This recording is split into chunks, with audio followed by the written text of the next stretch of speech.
تعالوا نحلق بالصين. حرفيا يا جماعة أصوات الميتور بهاي الجو تجمد.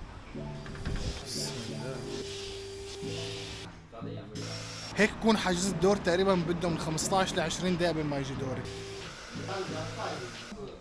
صراحة المحل من جوا يعني مبين نظيف لا بأس، ويمكن عن جد واحدة من أكبر المشاكل لأي حدا أجنبي موجود بالصين هو موضوع الحلاقة. إن شاء الله أعرف أحلق بطريقة حلوة ما يصير فيني مثل العادة. هاي وأخيرا إجا دوري.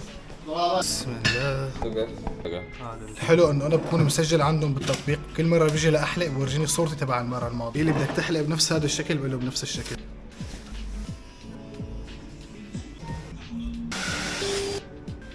كيف بس يا جماعة، واخيرا خلصت. الصراحه اخذت الحلقه 40 دقيقه. شوفوا من الشغلات الحلوه تخلص يعطيني محرم مشان امسح ايدي من الشعر.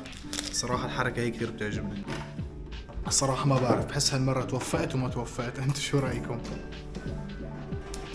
كويسه الحمد لله. شوفوا بقى